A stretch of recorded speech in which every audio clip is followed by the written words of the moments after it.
생명의 주관자 되시는 하나님, 오늘 이 아침에도 우리를 하나님께 예배 드리는 자리로 나올 수 있도록 우리에게 새날 주시고 새 호흡 주심을 감사드립니다. 오늘 하나님께서 허락하신 것들에 우리가 온전히 감사하며 기쁨으로 누리는 복된 하루가 되게 하여 주옵소서. 하나님께서 세상을 이처럼 사랑하셔서 독생자를 보내시고 아들 예수 그리스도를 통하여 죽을 수밖에 없는 우리를 죄에서 건지셔서 우리에게 영원한 생명 주시고 우리를 자녀 삼아 주심을 진심으로 감사드립니다. 그러나 우리의 신분이 거듭나 하나님의 자녀로 바뀌었음에도 불구하고 우리는 여전히 옛사람의 품성을 버리지 못하고 하나님 기뻐하시는 삶을 살지 못할 때가 많습니다. 주님, 우리의 연약함을 고백하오니 긍휼히 여기셔서 우리에게 하나님의 자녀답게 살아갈 수 있는 믿음과 능력 주시기를 간절히 구합니다. 날마다 아버지 되신 하나님의 성품을 조금씩이라도 닮아가는 은혜를 우리에게 허락하여 주시옵소서. 그리하여 우리가 하나님 자녀답게 살아갈 때에 우리의 착한 행실을 보고 하나님의 영광을 세상 가운데 드러내 보이는 세상의 빛된 또 세상의 소금된 삶을 살도록 인도하여 주옵소서. 우리의 힘과 의지만으로는 할 수 없어 오늘도 성령 하나님을 의지합니다. 성령님, 우리 가운데 임하셔서 우리로 하나님의 말씀대로 살아갈 수 있도록 인도하시고 힘주시고 함께하여 주옵소서. 하나님, 우리 영화교회를 위하여 기도드립니다. 특별히 우리에게 새 예배당을 허락하여 주심을 감사드립니다. 우리의 계획과 우리의 의지만으로는 어찌 해볼 수 없었으나 하나님의 강권적인 역사하신 가운데 이제 곧 새 예배당에 들어가게끔 여기까지 인도하신 하나님을 찬양합니다. 살아계신 하나님의 역사하심을 우리가 온전히 보고 온전히 하나님께 영광 돌리게 하여 주옵소서. 하나님, 우리가 이 일의 구경꾼이 아닌 하나님의 역사하신 가운데 동참하는 자들 되게 하여 주옵소서. 새 예배당 건축을 위하여 온 성도가 마음을 같이하여 기도하게 하시고 이스라엘 백성이 출애굽하여 구원받은 감격 가운데 넘치도록 자원하여 하나님과 하시는 성막을 세운 것처럼 우리로 헌신된 마음이 충만케 하여 주옵소서. 이제 마무리되어가는 이때에 하나님 더욱더 세밀하게 살펴주시기를 간절히 구합니다. 건축의 현장에서 애쓰고 수고하는 이들 가운데 강건함과 능력을 더하여 주옵소서. 성실과 책임으로 하나님의 집이 온전히 세워지는데 쓰임받게 하여 주옵소서. 하나님, 새로운 예배당 시대를 맞이하여 우리 공동체 또한 새로워지기를 소망합니다. 새 시대에 맞는 교회의 사명을 깨닫게 하셔서 우리로 지금 이때에 이 지역에 구원받아야 할 자들을 건져내는 구원의 방주가 되게 하여 주옵소서. 산 위에 있는 동네가 숨기지 못하는 것처럼 하나님의 사랑과 복음의 영광을 세상 가운데 온전히 드러내는 교회 되게 하여 주옵소서. 하나님, 윤광서 목사님을 위하여 기도합니다. 하나님께서 세우신 하나님의 종이 오니 능력 위에 능력을 더하셔서 이 교회가 하나님의 뜻을 온전히 바라고 그 뜻 가운데 나아갈 수 있도록 주님께서 친히 그 마음과 생각과 모든 것을 주관하여 주옵소서. 지금 수련회로 인해 출타 중이오니 모든 일정 가운데 함께하여 주시고 눈동자처럼 지켜보아여 주옵소서. 하나님께서 몸된 교회를 위하여 세우신 직분자들에게도 주신 은사와 달란트대로 또 각자에게 주신 사명을 따라 성도를 온전하게 하는 그 봉사의 직분을 잘 감당케 하여 주옵소서. 그리스도께서 우리의 머리 되시며 우리가 서로 연결된 지체이기에 그리스도의 장성한 분량까지 자라가며 성장하며 성숙해지는 공동체 되게 하여 주시기를 간절히 기도드립니다. 특별히 자라나는 우리 영화의 자녀들을 기억하여 주옵소서. 그들이 키와 지혜가 자라나듯이 하나님을 향한 믿음도 점점 자라나 견고해지게 하여 주옵소서. 세상에 뿌리를 내리는 것이 아니라 하나님의 말씀에 깊이 뿌리 내려 그 위에 성령의 열매를 맺는 우리의 다음 세대들 되게 하여 주옵소서. 하나님, 우리 영화교회가 다음 세대에게 믿음의 유산을 온전히 남겨주는 교회 되기를 소망합니다. 우리 연로하신 어르신들 영육간의 강건함과 평강을 허락하여 주옵소서. 평생에 하나님께서 함께하여 주신 그 믿음의 기억을 후손들에게 남기며 하나님 나라 소망으로 가득 찬 복된 삶을 허락하여 주옵소서. 하나님, 병약한 성도들을 위하여 기도드립니다. 그 육신의 약함을 통해 하나님의 강하심을 경험하는 은혜를 주옵소서. 모든 삶의 연약함을 치료하시며 회복하시는 하나님의 손을 구하오니 만지시고 싸매주시며 온전함을 얻게 하여 주옵소서.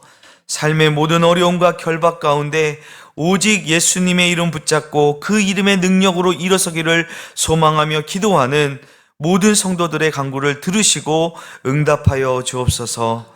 하나님, 오늘도 주님 말씀 앞에 섭니다.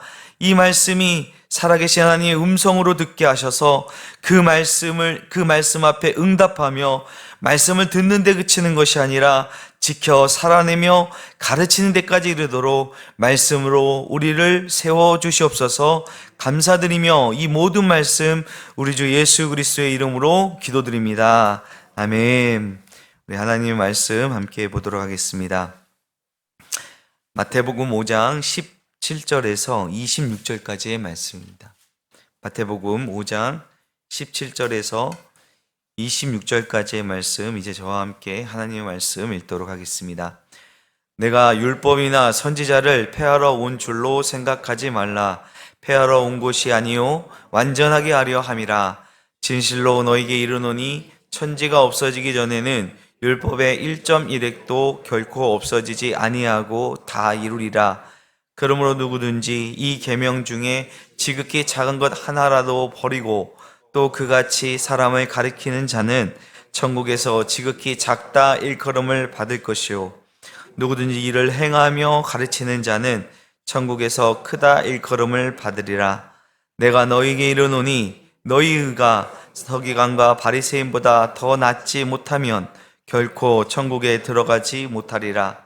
옛사람에게 말한 바 살인하지 말라. 누구든지 살인하면 심판을 받게 되리라 하였다는 것 너희가 들었으나 나는 너희에게 이르노니 형제에게 노하는 자마다 심판을 받게 되고 형제를 대하여 라가라 하는 자는 공회에 잡혀가게 되고 미련한 놈이라 하는 자는 지옥불에 들어가게 되리라. 그러므로 예물을 제단에 드리려다가 거기서 내 형제에게 원망 들을 만한 일이 있는 것이 생각나거든 예물을 제단 앞에 두고 먼저 가서 형제와 화목하고 그 후에 와서 예물을 드리라. 너를 고발하는 자와 함께 길에 있을 때에 급히 사화하라. 그 고발하는 자가 너를 재판관에게 내어주고 재판관이 옥리에게 내어주어 옥에 가둘까 염려하라. 진실로 내가 이르노니 내가 한 푼이라도 남김이 없이 다 갚기 전에는 결코 거기서 나오지 못하리라. 아멘. 어제에 이어서 계속 산상수훈의 말씀을 함께 보고 있습니다. 어제 목사님께서도 이렇게 설교하셨지만 이 산상수훈은 마태복음 안에 기록된 예수님의 설교 가운데 첫 번째 설교입니다. 산 위로 제자들을 불러서 하나님 나라 백성으로 어떻게 살아야 하는지를 가장 구체적으로 말씀하신 설교입니다. 특별히 오늘 말씀은 이 마태복음의 첫 번째 독자가 유대인들, 그러니까 유대 그리스도인들을 향한 복음서임을 생각해 볼 때에 그들이 조상적부터 섬겨오던 하나님에 대한 믿음, 그들의 신앙을 다시 한번 점검해 보도록 들여다보게끔 하는 주제를 다루고 있습니다. 특별히 이 산상수훈의 말씀이 불신자들을 대상으로 한 말씀이 아니라 무리들 가운데서도 제자들을 앞으로 나오게 하셔서 예수님께서 말씀하셨습니다. 그러니 오늘 이 시대를 살아가는 우리 그리스도인들에게도 어떻게 하면은 세상 가운데서 하나님의 사람들로 또 하나님의 자녀로 살아갈 수 있을까를 함께 좀 생각해 보면서 오늘 말씀을 듣기를 소망합니다. 17절 말씀입니다. 내가 율법이나 선지자를 폐하러 온 줄로 생각하지 말라. 폐하러 온 것이 아니라 완전하게 하려 함이라. 당시에 예수님에 대한 오해가 좀 있었던 것 같습니다. 저 나사렛에서 온 예수라는 청년, 있잖아. 그가 말이지 하나님 나라의 복음을 전파하고 가르치고 또 병든 자들 고쳐주고 귀신을 쫓아주잖아. 들었지? 그런데 그 사람이 우리 조상 쪽부터 믿고 지켜온 그 구약의 말씀을 무시한대. 그건 다 잘못된 것이다 라고 하더라고. 이런 소문이 돌았던 것 같습니다. 실제로 예수님을 못마땅하게 여기던 당시 그 종교 지도자들은 예수님에 대하여 율법을 어긴다고 말을 했습니다. 당연히 이런 소문이 돌았겠죠. 그리고 이러한 소문은 당시에 이 유대인들 가운데 예수님을 믿기로 한 사람들에게는 이거 예수님을 따르는 것이 과연 괜찮은 것인가 하는 의심을 낳게 했을 수도 있을 것입니다. 그래서 예수님께서 말씀하십니다. 내가 율법이나 선지자들을 폐하러 온 줄로 생각하지 말아라. 폐하러 온 것이 아니라 완전하게 하려 한다. 여기서 이 폐하려 한다라는 것은 어떤 의미냐면은 이 원어적 의미는 건물을 허문다, 제도나 규범을 무효한다라는 의미가 담겨져 있습니다. 실제로 예수님에 대해서 그렇게 오해하고 또 모함하는 사람들이 있었다고 말씀드렸죠. 그러나 예수님께서는 율법을 폐하러 오신 것이 아니라 오히려 완전하게 하려 하십니다. 완전하게 하려 하신다는 것은 율법을 더 지켜서 완벽하게 지킨다라는 의미가 아닙니다. 여기서 이 율법과 선지자는 곧 구약의 말씀을 가리키는 관용어이거든요. 율법이나 선지자를 완전하게 하신다는 것은 구약의 말씀이 궁극적으로 가리키고 있는 그 하나님의 마음과 뜻을 올바른 방향으로 온전하게 드러내시겠다는 그런 선언입니다. 예수님은 구약의 말씀을 성취하러 오신 분이시죠. 그렇기 때문에 율법과 선지자의 완성이십니다. 그래서 18절 말씀에 진실로 너에게 이르노니 천지가 없어지기 전에는 율법의 1.1획도 결코 없어지지 아니하고 다 이루리라. 아까도 말씀드렸지만 이 마태복음의 1차 독자는 유대인들이었습니다. 그들이 생각하기에 예수님을 율법을 허무는 구약의 말씀을 무효화시키는 그런 분이 아니라 그 예수님께서 진실로 말씀하시기를 천지가 없어지기 전에 율법의 1.1획, 여러분 이 표현은요 유대인들에게는 아주 생생한 그런 표현이거든요. 율법에 있어서 가장 사소해 보이는 부분조차도 결코 무시되지 않고 구약의 말씀 가운데 담겨져 있는 하나님의 마음, 하나님의 뜻이 하나도 빠뜨려지는 것 없이 온전하게 이루어진다라는 말씀입니다. 그렇기 때문에 누구든지 이 계명 중에 지극히 작은 것 하나라도 버리거나 또 그같이 가르치는 사람, 유대인들은요 자신들이 만든 전통 가운데 율법을 중한 계명과 또 가벼운 계명으로 나누었다고 합니다. 중한 계명은 어떤 계명이었을까요? 십계명 같은 것들, 또 하나님 사랑, 이웃 사랑 같이 큰 범주에 속한 것들이었겠죠. 반면에 가볍게 생각하는 계명에는 또 일상의 규례라든지 또 이후에 나오겠지만 말이나 관계나 태도와 관련된 것들을 상대적으로 가볍게 여기고 또 그렇게 가르치는 자들이 있었다는 것입니다. 여러분 당시에 말씀을 가르치는 자들이 누구였습니까? 서기관, 바리새인들, 그리고 종교 지도자들이었습니다. 그들은 하나님의 말씀을 자신들의 전통, 우리 장로들의 전통이라고 하죠. 그걸로 가르쳤습니다. 그리고 그들은 대중의 엄청난 그런 존경을 받았습니다. 스스로 큰 자라고 여겼습니다. 그러나 예수님께서는 그러한 자들은 천국에서 지극히 작다 일컬음을 받을 것이다 라고 말씀하시는 거예요. 반대로 천국에서 큰 자라 일컬음 받는 자들은 어떤 자들이냐? 누구든지 이를 행하며 가르치는 자들이라고 말씀하십니다. 당시에 서기관이나 바리새인들은 말씀을 가르쳤지만 그 말씀에 담긴 하나님의 온전하신 뜻에는 별 관심이 없었어요. 자신들의 어떤 지식, 또 자신들의 권위를 내세워 하나님의 말씀을 자신들의 전통으로 재단하고 그렇게 가르쳤다는 것이죠.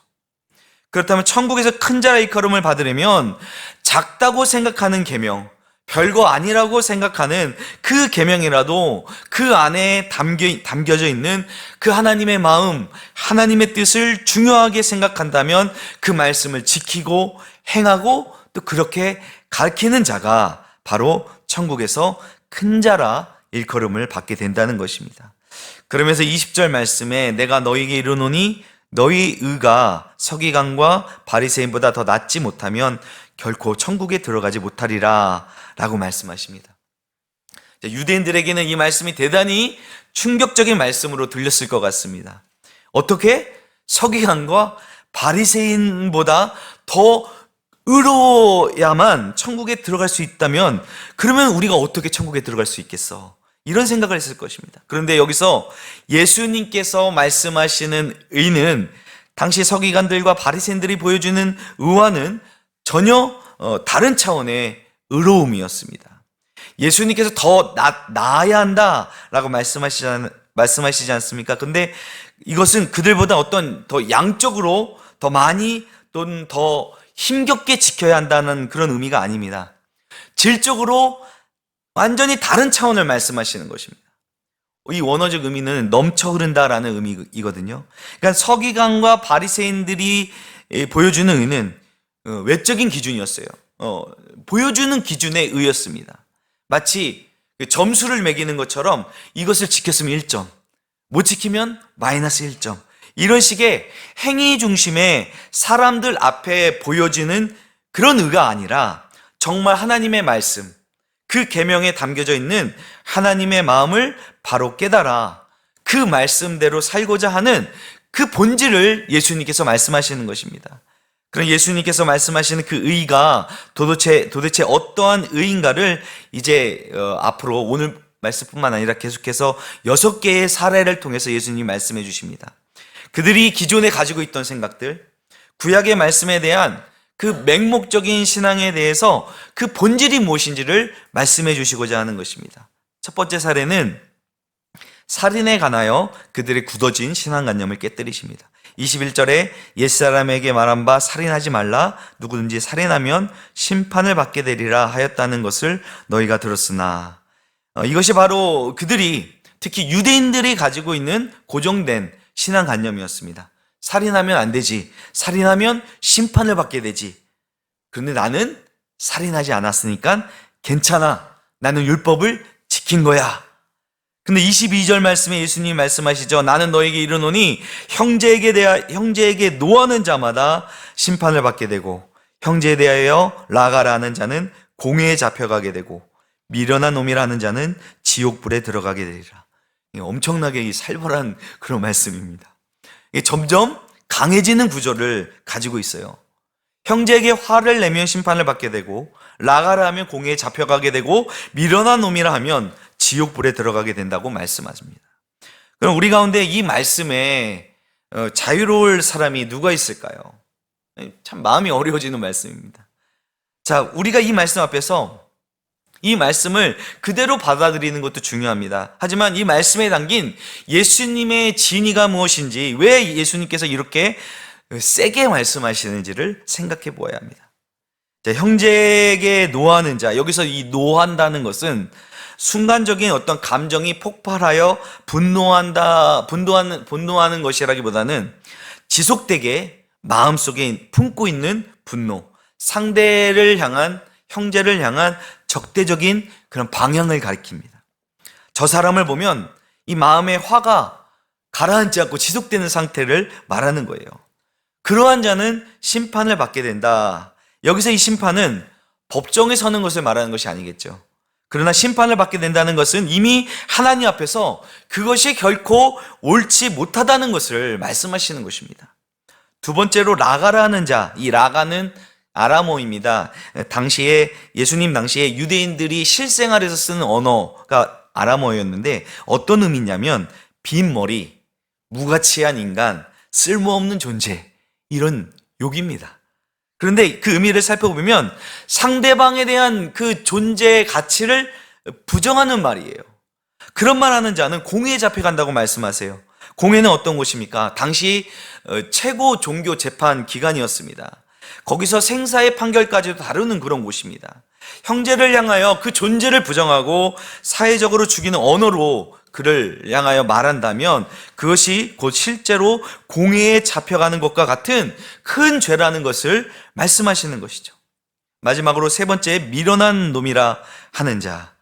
여러분, 이 미련한 놈이라는 말은 지적 무능을 가리키는 말이 아닙니다.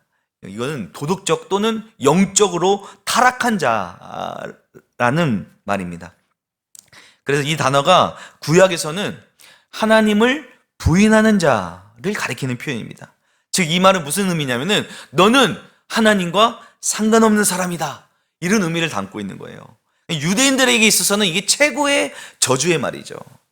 그러한 자는 지옥불, 게헨나라고 하는데, 실제로 이 지명은 이 게헨나라는 곳은 지명인데 예루살렘 남쪽에 쓰레기를 소각하는 그런 그곳을 게헨나라고 합니다.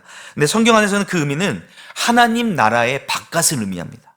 그러니까 그러한 자가 하나님과 상관없는 자리에 이르게 될 것이라는 말씀입니다. 자, 형제를 향하여 마음의 분노, 또 말에서 드러나는 멸시, 또 상대방을 향한 어떻게 본다면 영적 살인을 하는 것에 대해서 예수님께서는 그같이 행하는 자가 그와 같은 자리에 이르게 될 것이다 라는 아주 강력한 이미지로 경고하고 있는 것입니다. 자, 이 말씀을 들은 유대인들은 또 충격을 먹었을 것입니다. 나는 살인을 안 했으니까 괜찮아, 나는 율법을 지켰어 라며 단지 외적인 기준으로만 하나님의 말씀을 지켰다고 안심하는 그들에게 예수님께서는 이 살인하지 말라라는 그 말씀에 담겨진 하나님의 마음, 형제를 사랑하고 이웃을 사랑하는 마음이 우리의 내면에서부터 우리의 삶으로 흘러가야 한다는 것을 말씀해 주고 있는 것입니다. 이어지는 23절부터는 그 윤리적 선언을 일상으로, 삶의 현장으로 끌어와서 말씀하십니다. 그러므로 예물을 제단에 드리려다가 거기서 내 형제에게 원망 들을 만한 일이 있는 것이 생각나거든. 자, 예배는 하나님과의 관계이죠. 하나님을 만나고 하나님을 섬기는 시간입니다. 그런데 그렇게 하나님과의 관계를 바로 세우는 그때에 거기서 내 형제에게 원망 들을 만한 일이 생각이 났다면, 여러분, 기준이 내가 형제에게 원망할 만한 일이 아니라 형제가 나에게 원망할 만한 일이라는 것입니다. 내가 누군가에게, 내 형제에게 화를 내었거나 나가라고 했거나 또는 미련한 놈이라고 했다면, 다시 말해서 나와 관계가 깨어진 사람, 그가 혹시 나를 원망하고 있지 않을까, 그런 생각이 든다면 예배를 멈추고 먼저 가서 그 형제와 화목하고 관계를 회복하고 예물을 드리라는 것입니다. 유대인들에게 있어서 하나님 앞에 드리는 이 예배, 이 제사가 얼마나 중요한 시간이겠습니까? 그런데 예수님께서는 그보다 형제와의 관계를 회복하고 화목한 후에 예배를 드려야 그것이 하나님께서 진정으로 받으시는 온전한 예배가 된다라고 말씀하시는 거예요. 25절, 26절은 또 다른 장면으로 이 말씀을 적용하십니다. 너를 고발하는 자와 함께 길에 있을 때에 급히 사하라. 그 고발하는 자가 너를 재판관에게 내어주고 재판관이 옥리에게 내어주어 옥에 가둘까 염려하라. 자, 어떻게 보면 더 급진적인 말씀을 하십니다. 그러나 그 흐름은 동일합니다. 여기서 너를 고발하는 자, 어떤 사람일까요? 이 사람은 새로운 인물이 아니라 23절에 나오는 내 형제, 22절에서 내가 분노하고 모욕했던 그 사람을 또 다른 각도에서 다시 부른 표현이라고 볼 수 있습니다. 그가 아직 내 곁에 있어요. 나와 함께 길을 가고 있을 그때에 급히 사화하라 라는 것입니다. 여기서 이 사화하다라는 말의 의미는 상대방에게 호의를 베풀어 합의하라 라는 의미입니다. 뭐예요? 손해를 보더라도 그것이 재판으로 가기 전에 그 관계를 풀어내라 라는 말씀입니다. 여러분, 어쩌면 오늘 이 말씀은 세상의 상식과는 좀 맞지 않을 수 있습니다. 그렇습니다. 우리가 천국 백성으로 산다는 것, 하나님 나라의 시민으로 산다는 것은 세상의 방식대로 많은 사람들이 그저 생각하는 대로, 아니 뭐 사람과의 관계 그냥 끊으면 그만이지 뭐 그게 대수야? 누구를 살인한 것도 아닌데, 우리가 이렇게 생각할 수 있을 텐데, 그러한 우리의 내면에 예수님께서는 강력한 말씀을 선포하시는 것입니다. 하나님께서 원하시는 것, 우리가 하나님의 백성, 하나님의 자녀로, 예수님의 제자로 산다는 것은 보이지 않는 우리의 내면에서도 그 계명 안에 담긴 하나님의 마음을 품고 사는 것을 말씀하시는 것입니다. 하나님께서 우리에게 베풀어 주신 대로, 예수님께서 십자가에서 우리에게 보여주신 대로 그 방식으로 사랑하고 관계를 회복하기를 강력하게 원하시는 하나님의 마음을 깨닫는 은혜가 저와 여러분에게 있기를 축원합니다. 오늘 예수님께서 우리에게 주시는 말씀은 분명합니다. 하나님을 사랑한다는 고백은 형제를 외면한 채로는 완성될 수가 없습니다. 살인하지 않았다는 것으로 만족하는 신앙이 아니라 형제를 살리는 마음으로 살아가는 삶, 깨어진 관계를 외면하지 않고 회복하려는 삶이 하나님 나라 백성의 삶이라는 것입니다. 이 율법과 계명 안에 담긴 하나님의 마음을 깨닫고 그 말씀의 본질을 붙잡고 살아내는 저와 여러분 되시기를 주님의 이름으로 축원드립니다. 기도하시겠습니다. 사랑과 은혜의 하나님, 오늘 이 산상수훈의 말씀을 통하여 우리의 신앙을 다시 비추어 보게 하시니 감사드립니다. 율법의 겉모양에 만족하지 않게 하시고 그 계명 안에 담겨져 있는 하나님의 마음을 깨달아 우리의 마음과 말과 관계가 새로워지는 은혜를 우리에게 허락하여 주시옵소서. 감사드리며 예수님의 이름으로 기도드립니다. 아멘. 하늘에 계신 우리 아버지, 아버지의 이름을 거룩하게 하시며 아버지의 나라가 오게 하시며 아버지의 뜻이 하늘에서와 같이 땅에서도 이루어지게 하소서. 오늘 우리에게 일용할 양식을 주시고 우리에게 잘못한 사람을 용서하여 준 것 같이 우리 죄를 용서하여 주시고 우리를 시험에 빠지지 않게 하시고 악에서 구하소서. 나라와 권능과 영광이 영원히 아버지의 것입니다. 아멘.